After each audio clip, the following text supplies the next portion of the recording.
लोकसभा चुनाव नजदीक है और ऐसे में बीजेपी यानी कि भारतीय जनता पार्टी लोकसभा चुनाव की तैयारियों में जुटी हुई है।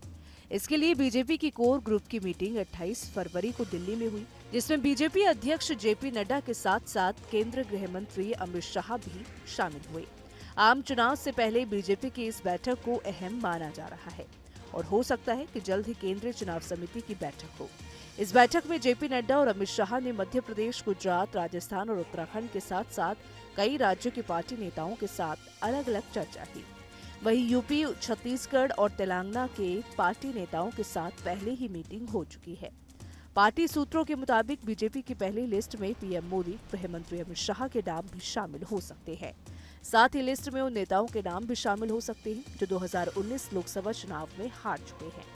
सूत्रों की माने तो बैठक में युवा प्रत्याशियों को ज्यादा से ज्यादा टिकट देने का विचार किया गया है।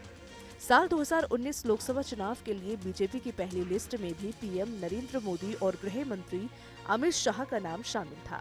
उस दौरान अमित शाह पार्टी के नेशनल प्रेसिडेंट थे। उन्होंने गांधीनगर से चुनाव लड़ा था। पार्टी के लिए 370 सीटें और एनडीए के लिए 400 से ज्यादा सीटें जीतने के लक्ष्य के साथ बीजेपी चुनाव की तैयारियां कर रही है। इस बैठक के बाद पार्टी लोकसभा चुनाव के लिए उम्मीदवारों की पहली सूची इस हफ्ते के आखिर में जारी कर सकती है, जिसमें कई अहम नामों पर मुहर लगेगी। सूत्रों के मुताबिक बीजेपी की पहली लिस्ट इस हफ्ते के आखिर तक सामने आ सकती है।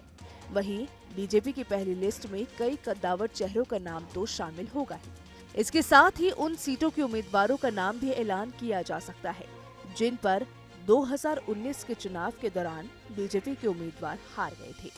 बीजेपी अगले कुछ दिनों के दौरान 100 से 150 उम्मीदवारों के नाम का ऐलान कर सकती है। आप सभी को बता दें कि लोकसभा चुनाव 2024 के लिए बीजेपी ने अपने लिए 370 प्लस और गठबंधन एनडीए के लिए 400 प्लस सीटें जीतने का टारगेट रखा है। इस टारगेट को अचीव करने के लिए पार्टी एड़ी से लेकर चोटी तक का जोर लगाने में जुट गई है।